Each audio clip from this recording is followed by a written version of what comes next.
Hello friends, आप लोग को MG24 क्लासेस में स्वागत है। जैसा कि थंबनेल में दिख रहा है, most important 1000 GK GS question. GK का 30 प्रश्न है सामान्य अध्ययन का, और जीएस का 20 प्रश्न है यानी सामान्य विज्ञान का। तो 30-20-50 प्रश्नों का ये सेट, प्रैक्टिस सेट चल रहा है। ये आज छठा सेट है जो कि सभी गवर्नमेंट एग्जाम के लिए महत्वपूर्ण है।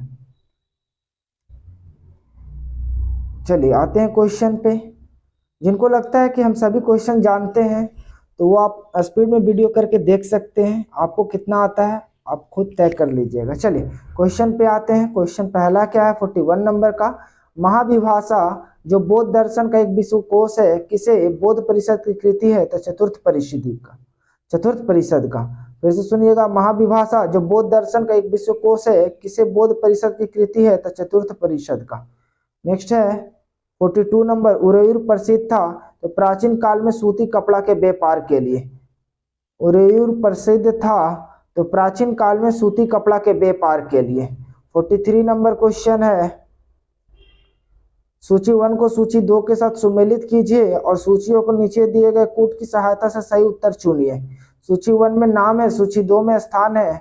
नामदेव कहाँ के थे? तो महाराष्ट्र के। रामानंद उत्तर प्रदेश। नरसिंह मेहता गुजरात के। गुरु नानक पंजाब के। ठीक है, फिर से सुनिएगा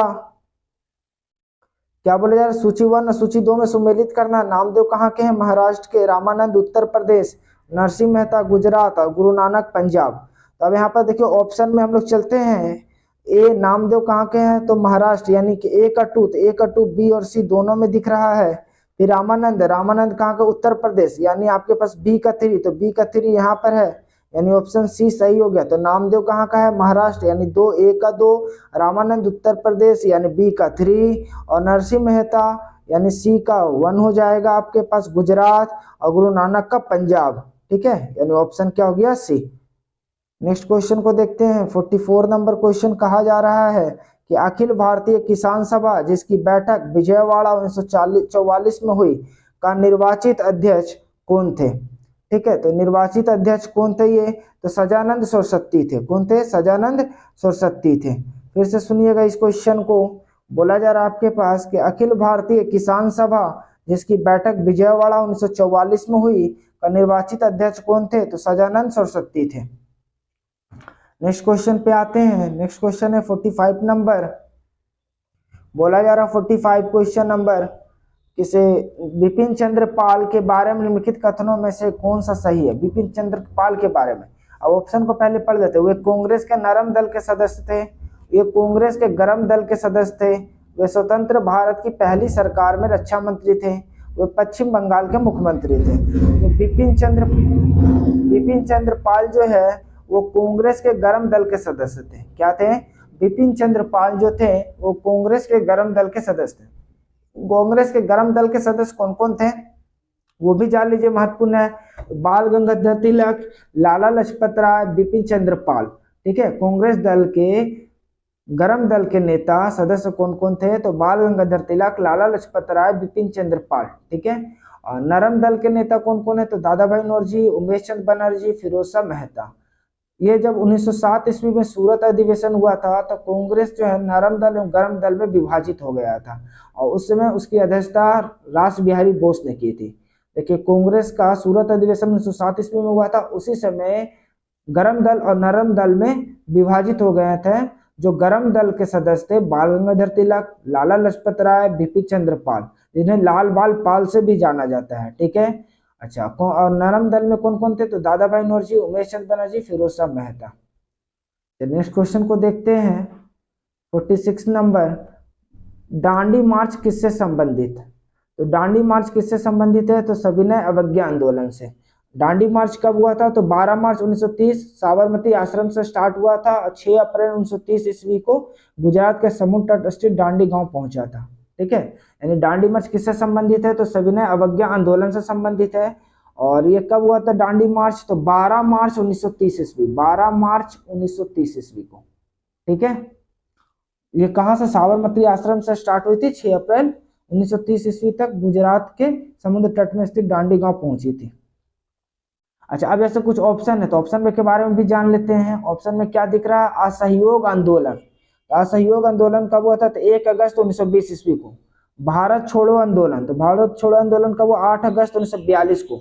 और स्वदेशी और बहिष्कार आंदोलन, तो ये 7 अगस्त 1905 को हुआ था। नेक्स्ट क्वेश्चन पे आते हैं। 47 नंबर क्वेश्चन कहा जा रहा है, निम्नलिखित में से किसके द्वारा भारत के नियंत्रक एवं महालेखक परीक्षा के पद सृजन किए जाते हैं?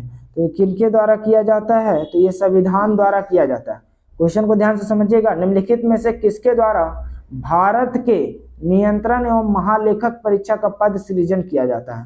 तो किया जाता है संविधान द्वारा, यानी भारतीय संविधान का अनुच्छेद 148 में 148 आर्टिकल 148 के तहत भारत के राष्ट्रपति के द्वारा एक नियंत्रक और महालेखक परीक्षक नियुक्त किए जाने का प्रावधान है। आर्टिकल कितना? तो संविधान द्वारा अनुच्छेद 148 के तहत राष्ट्रपति के द्वारा नियंत्रक और महालेखक परीक्षक नियुक्त किए जाने का प्रावधान है। नेक्स्ट क्वेश्चन को देखते हैं। 48 नंबर क्वेश्चन कहा जा रहा है कि निम्नलिखित में से किसे वाद में उच्चतम न्यायालय ने यह धारणा व्यक्त की कि मूल अधिकार व्यक्ति को जैसे उसे सबसे अच्छा लगे उस तरह अपनी जिंदगी की रूपरेखा तैयार करने के लिए सक्षम बनाते हैं?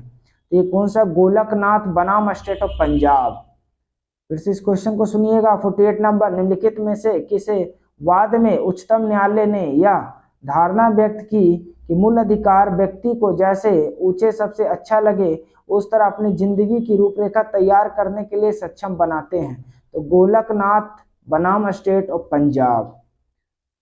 49 नंबर क्वेश्चन कहा जा रहा है, निम्नलिखित में से कौन संवैधानिक प्राधिकरण है? तो कौन सा संवैधानिक प्राधिकरण है? तो वे देखिए, पहले समझ लीजिए संवैधानिक प्राधिकरण क्या होता है। तो वे निकाय जिनका गठन भारतीय संविधान द्वारा निर्धारित किया जाए, वे निकाय जिनका गठन भारतीय संविधान द्वारा निर्धारित किया जाए। तो क्या क्या हो जाएगा? राज्य निर्वाचन आयोग, राज्य वित्त आयोग और जिला पंचायत। तो 1 2 3 यानी ऑप्शन बी। ठीक है। नेक्स्ट क्वेश्चन, फिर से इस क्वेश्चन को सुनिएगा, निम्नलिखित में से कौन संवैधानिक प्राधिकरण है? तो राज्य निर्वाचन आयोग, राज्य वित्त आयोग, जिला पंचायत, यानी ऑप्शन क्या हो गया? बी। 1 2 3। नेक्स्ट क्वेश्चन को देखते हैं। 50 नंबर क्वेश्चन कहा जा रहा है कि भारतीय संसद की लोक लेखा समिति के अध्यक्ष को कौन मनोनीत करता है? कौन करता है? तो लोकसभा का अध्यक्ष। भारतीय संसद की लोक लेखा समिति के अध्यक्ष को कौन मनोनीत करता है? तो लोकसभा का अध्यक्ष करता है। नेक्स्ट क्वेश्चन को देखिए। 51 नंबर, भारत में निम्नलिखित राज्यों के बनाने की सही कालानुक्रम का पहचान नीचे दिए गए कूट से कीजिए। यानी कहा जा रहा है कि भारत में निम्नलिखित राज्यों के बनाने का सही कालानुक्रम की पहचान नीचे दिए गए कूट से कीजिए। तो सबसे पहले किस राज्य का गठन हुआ था? ये 4 ऑप्शन के अनुसार। तो पहले हुआ था आंध्र प्रदेश का। कब हुआ था? पहला हुआ था आंध्र प्रदेश 1 नवंबर 1956। फिर किसका हुआ था? तो हरियाणा का हुआ था 1 नवंबर 1966 को। ठीक है। फिर हुआ था हिमाचल प्रदेश को। कब? तो 25 जनवरी 1971। लास्ट में सिक्किम 16 मई 1975। ठीक है। फिर से सुनिएगा इस क्वेश्चन को। देखिए क्या बोला 51 नंबर कि भारत में निम्नलिखित राज्यों के बनाने की सही कालानुक्रम की पहचान नीचे दी गए कूट से कीजिए। तो सबसे पहले क्या बोले हम? आंध्र प्रदेश यानी फर्स्ट, फिर उसके बाद हरियाणा यानी 3, हिमाचल प्रदेश और सिक्किम। तो ये ऑप्शन कौन सा हो जाएगा आपके पास? बी ऑप्शन सही है। फिर सुन लीजिएगा, आंध्र प्रदेश का गठन कब हुआ था? तो 1 नवंबर 1956 को। आंध्र प्रदेश की राजधानी क्या है? तो अमरावती। वहां का भी राज्यपाल कौन है? तो अब्दुल नाजिर। और मुख्यमंत्री कौन है आंध्र प्रदेश का? तो YS जगनमोहन रेड्डी। अच्छा, अब आते हैं हम लोग क्या? हरियाणा। तो हरियाणा का स्थापना कब हुआ था? तो 1 नवंबर 1966 को। हरियाणा की राजधानी क्या है? चंडीगढ़। वहां का राज्यपाल कौन है हरियाणा का? तो बंडारू दत्तात्रेय। ठीक है। और मुख्यमंत्री कौन है? तो मनोहर लाल खट्टर। फिर आता है आपको हिमाचल प्रदेश। हिमाचल प्रदेश का गठन कब हुआ था? तो 25 जनवरी 1971 को। राजधानी शिमला और धर्मशाला भी है। राज्यपाल कौन है? तो राजेंद्र आर्लेकर। ठीक है। मुख्यमंत्री कौन है हिमाचल प्रदेश का? तो सुखविंदर सिंह सुक्खू। सिक्किम, तो सिक्किम का स्थापना होता 16 मई 1975 को। राजधानी क्या है सिक्किम का? गंगटोक। राज्यपाल गंगा प्रसाद और मुख्यमंत्री कौन है? तो प्रेम सिंह तमांग। चलिए नेक्स्ट क्वेश्चन को देखते हैं। 52 नंबर, जहां तक रिलेटेड होगा कोशिश करेंगे बताने का, और आप भी कमेंट में बोलिएगा तो और भी आपसे रिलेटेड बताएंगे क्वेश्चन से रिलेटेड। चलिए 52 कहा जा रहा है निम्नलिखित कथनों में से कौन सा एक सही नहीं है। पहले कोई ऑप्शन को पढ़ते हैं। शिलोंग पठार भारत के परिधि पठार का पुरांत साई है, ये तो सही है। अरावली पर्वत भारत की प्राचीनतम पर्वत श्रृंखला है, ये भी सही है। फिर आपके पास विंध्यन वलन पर्वत के उदाहरण है, ये जो आपके पास बोला जा रहा है ये गलत है। विंध्यन पर्वतमाला वलन पर्वत के उदाहरण नहीं है, ये बल्कि क्या है तो परतदार चट्टानों से निर्मित है जिसपे बलुआ पत्थर की अधिकता होती है। ठीक है, किससे निर्मित होती है तो परतदार चट्टानों से निर्मित हुई है जो कि बलुआ पत्थर की अधिकता होती है, तो ये नहीं है ऑप्शन। तो यहाँ पर इसके अनुसार यही सही हो जाएगा। राजमहल उच्च भूमि लावा निक्षेप से संबंधित है, तो ये भी सही है।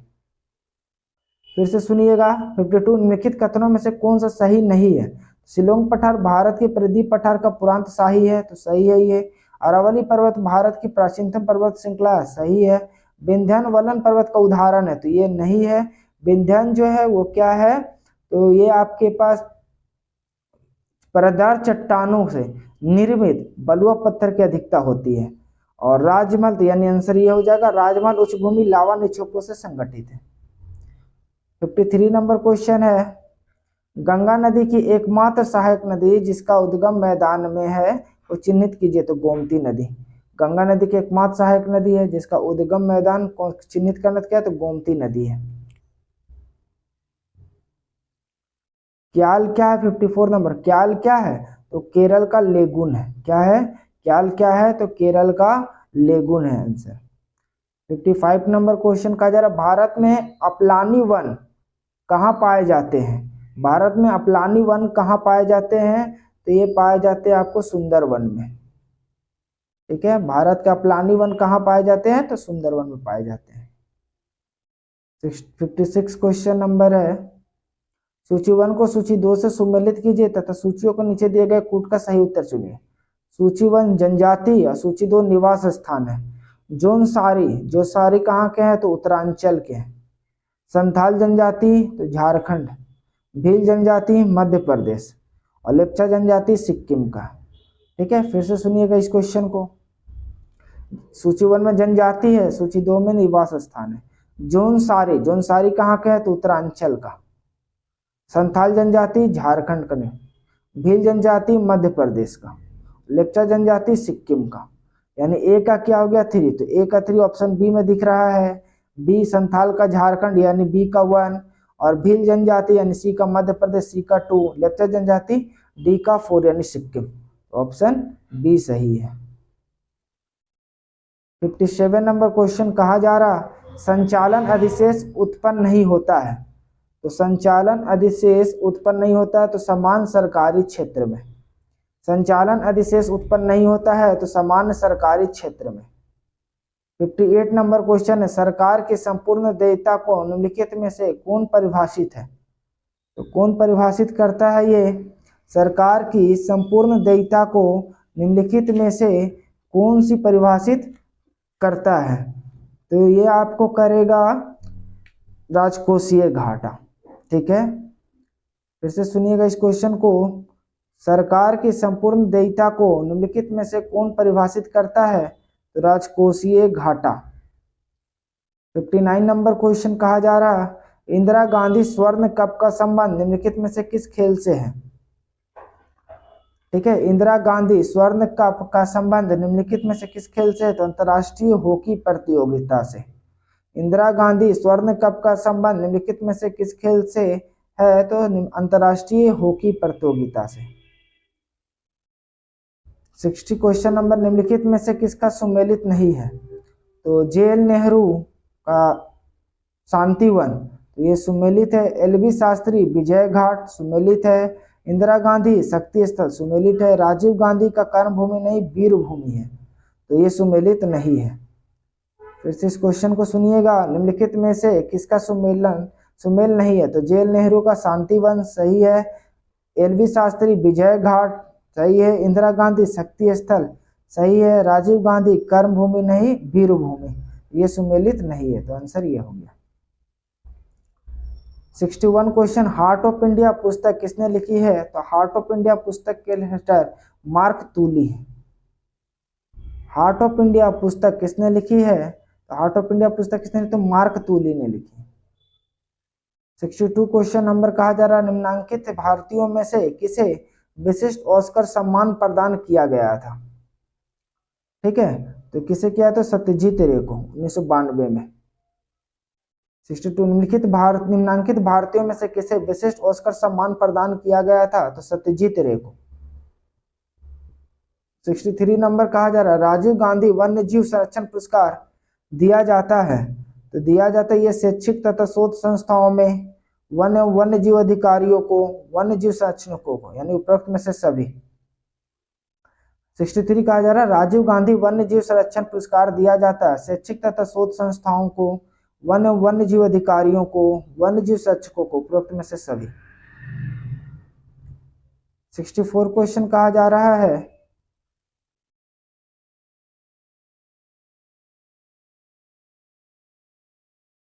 कहा जा रहा है T20 क्रिकेट में सर्वाधिक रन बनाने वाले बल्लेबाज कौन थे? तो T20 में सर्वाधिक रन बनाने वाले बल्लेबाज कौन थे? तो क्रिस गेल थे। फिर से सुनिएगा 64, T20 क्रिकेट में सर्वाधिक रन बनाने वाले बल्लेबाज कौन है? तो क्रिस गेल है। 65 number, drug controller general of India ने कोविड-19 के खिलाफ दुनिया के पहले किस डीएनए वैक्सीन को मंजूरी दी? जाइकोव डी को। 65, drug controller general of India ने कोविड-19 के खिलाफ दुनिया के पहले किस डीएनए वैक्सीन को मंजूरी दी है? तो जाइकोव डी को। 66 का जरा, भारत की भीम यूपीआई को अपनाने वाला पहला पड़ोसी देश कौन सा है? तो भूटान। 66 का जरा, भारत की भीम यूपीआई को अपनाने वाला पहला पड़ोसी देश कौन सा है? तो भूटान। 67 नंबर, टोक्यो ओलंपिक 2021 में इस बार कुल कितने नए खेल पहली बार शामिल किए गए? तो 4। टोक्यो ओलंपिक 2021 में इस बार कुल कितने नए खेल पहली बार शामिल किए गए? तो 4। वो 4 कौन कौन सा खेल है? तो कराटे है, सर्फिंग है, स्केट बोर्डिंग है, स्पोर्ट क्लाइंबिंग है। क्या क्या है? तो कराटे है, surfing, skateboarding, sport climbing. 68 number question, Bharat के खादी प्राकृतिक पेंट के ब्रांड एम्बेसडर कौन है? तो नितिन गडकरी। 68 नंबर, भारत के खादी प्राकृतिक पेंट के ब्रांड एम्बेसडर कौन है? तो नितिन गडकरी। 69 नंबर, महिला एशियाई फुटबॉल कप 2022 का आयोजन कहाँ होगा? तो भारत में। महिला एशियाई फुटबॉल कप 2022 का आयोजन कहाँ होगा? तो भारत में। 17 में, अंतर्राष्ट्रीय जलवायु शिखर सम्मेलन 2021 पर आयोजित सम्मेलन की मेजबानी किस देश ने की? तो भारत। अंतर्राष्ट्रीय जलवायु शिखर सम्मेलन 2021 पर आयोजन सम्मेलन की मेजबानी किस देश ने की? तो भारत। सामान्य अध्ययन का 30 प्रश्न समाप्त हो चुका है। अब आगे सामान्य विज्ञान में करते 71 नंबर क्वेश्चन, 9 आविष्कृत उच्च ताप अतिचालक है तो सिरेमिक ऑक्साइड का। 9 आविष्कृत उच्च ताप अतिचालक है तो सिरेमिक ऑक्साइड का। 72 नंबर, इनमें से किसे ना तो बनाया जा सकता है और ना ही नष्ट किया जा सकता है? तो ऊर्जा को ना तो बनाया जा सकता है और ना ही नष्ट किया जा सकता है।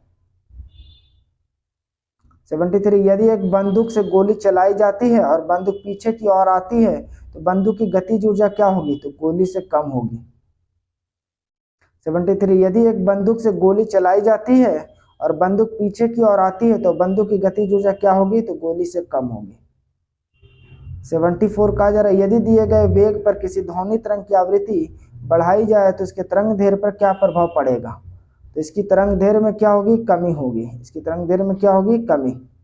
फिर सुनिए 74, यदि दिए गए वेग पर किसी ध्वनि तरंग की आवृत्ति बढ़ाई जाए तो इसके तरंग दैर्घ्य पर क्या प्रभाव पड़ता है? इसकी तरंग दैर्घ्य में कमी होती है। 75 नंबर, ऐसी वस्तुएं जो खुद प्रकाश उत्पन्न नहीं करती है उन्हें क्या कहा जाता है? तो उन्हें अप्रदीप्त वस्तुएं कहते हैं। ऐसी वस्तुएं जो खुद प्रकाश उत्पन्न नहीं करती है उन्हें क्या कहा जाता है? तो अप्रदीप्त वस्तुएं। जैसे कुर्सी, टेबुल, ये सब क्या है? सभी अप्रदीप्त वस्तुएं कहलाती है। 76 नंबर कहा जा रहा है, कार्बन डाइऑक्साइड के सभी नमूने में 3:8 के द्रव्यमान अनुपात में कार्बन और ऑक्सीजन होती है। यह डैश के नियम के साथ सहमति है। तो किस नियम के साथ? तो लगातार समानुपात के साथ। लगातार समानुपात के साथ। 76 कार्बन डाइऑक्साइड के सभी नमूनों में 3:8 के द्रव्यमान अनुपात में कार्बन और ऑक्सीजन होती है, या डैश के नियम के साथ सहमति है, तो लगातार समानुपात। 77 नंबर क्वेश्चन, धातुओं की पतली चादरों के रूप में परिवर्तित किए जाने की क्षमता को क्या कहा जाता है, तो आघातवर्धनता। फिर से सुनिए इस क्वेश्चन को। 77, धातुओं की पतली चादरों के रूप में परिवर्तित किए जाने की क्षमता को क्या कहा जाता है, तो आघातवर्धनता। 78 नंबर क्वेश्चन है, द्रव के ठोस में परिवर्तन की प्रक्रिया को क्या कहा जाता है, तो कहा जाता है हिमीकरण। द्रव के ठोस में परिवर्तन की प्रक्रिया को क्या कहा जाता है, तो हिमीकरण। 79 नंबर, निम्नलिखित धातुओं में से सबसे अधिक प्रतिक्रियाशील क्या है, तो कैल्शियम। निम्नलिखित धातुओं में से सबसे अधिक प्रतिक्रियाशील है कैल्शियम। 80 नंबर क्वेश्चन, लोहा जो कि गुणों में कोबाल्ट और निकल जैसा होता है, डैश को इन तत्वों में बहुत दूर रखा गया है, या किसकी कमियों में से एक था, तो ये किसकी कमी के एक था, तो न्यूलैंड्स के ओक्टेस नियम। लोहा जो कि गुणों में कोबाल्ट और निकल जैसा होता है, वो इन तत्वों में से बहुत दूर रखा जाता है, या किसकी कमियों में से एक था, तो न्यूलैंड्स का ओक्टेस नियम। 81, वृक्षों में सामग्री के परिवहन में सहायक ऊतकों को क्या कहा जाता है, तो क्या कहा जाता है, संवहनी ऊतक कहा जाता है। वृक्षों में सामग्री के परिवहन में सहायक ऊतकों को क्या कहा जाता है, तो संवहनी ऊतक कहा जाता है। 82, मेंडल ने F1 पीढ़ी के और पौधों से F2 वंशज डैश की पद्धति द्वारा प्राप्त किया है, तो स्वपरागन। मेंडल ने F1 पीढ़ी के पौधों से F2 वंशज डैश की पद्धति द्वारा प्राप्त किया है, तो स्वपरागन। 83, जीवधारियों में नई प्रजाति का क्रमिक विकास करने की संभावना इनमें से किसकी अधिक है, तो द्विवर्ण अणुओं का विभाजन। 83, जीवधारियों में नई प्रजाति का क्रमिक विकास करने की संभावना इनमें से किसकी अधिक है, तो द्विवर्ण का विभाजन। 84 क्वेश्चन है, जंतुओं का कौन सा समूह विशेष रूप से मुक्त रूप से रहने वाली समुद्री जीव है, तो एकाइनोडर्मेटा। 84, जंतुओं का कौन सा समूह विशेष रूप से मुक्त रूप से रहने वाली समुद्री जीव है, एकिनोडर्मेटा। 85, मानव शरीर में निम्न से किसका आकार सबसे बड़ा है, तो सबसे बड़ा किसका आकार है, तो यकृत का। मानव शरीर में निम्न में से किसका आकार सबसे बड़ा है, तो यकृत का। आंतरिक गति 86 नंबर, आंतरिक गति निर्धारक मानव शरीर के निम्नलिखित अंगों में से कहाँ स्थिर होता है, कहाँ स्थिर होता है, ये तो दिल। आंतरिक गति निर्धारक मानव शरीर के निम्नलिखित अंगों में से कहाँ स्थिर होता है, तो दिल। 87 नंबर क्वेश्चन, निम्नलिखित में से कौन सी नालिका है जो दिल से निकलती है और शरीर में विभिन्न अंगों में रक्त संचारित करती है, तो धमनी। 87, निम्नलिखित में से कौन सी नालिका है जो दिल से निकलती है और शरीर में विभिन्न अंगों में रक्त संचारित करती है, तो धमनी। 88 नंबर, रेनवियर के नोट सूक्ष्म रिक्त स्थान होते हैं जो डैश में पाया जाता है, किसमें पाया जाता है, तो माइलोनिकृत में पाया जाता है। 88 नंबर, रेनवियर के नोट सूक्ष्म रिक्त स्थान होते हैं जो डैश में पाया जाता है, तो माइलोनिकृत पाया जाता है। 89 नंबर, भाषा जो कंप्यूटर समझ सकता है वह क्या है, मशीनी भाषा। भाषा जो कंप्यूटर समझ सकता है वह क्या है, मशीनी भाषा। 90 नंबर, मोबाइल फोन का उपयोग करके धन हस्तांतरण करने वाली प्रक्रिया को कहा जाता है, तो क्या कहा जाता है, IMPS। फिर से क्वेश्चन सुनिएगा। 90 नंबर, मोबाइल फोन का उपयोग करके धन हस्तांतरण करने वाली प्रक्रिया को कहा जाता है, तो IMPS। और ये 50 क्वेश्चन का प्रैक्टिस सेट समाप्त हो गया।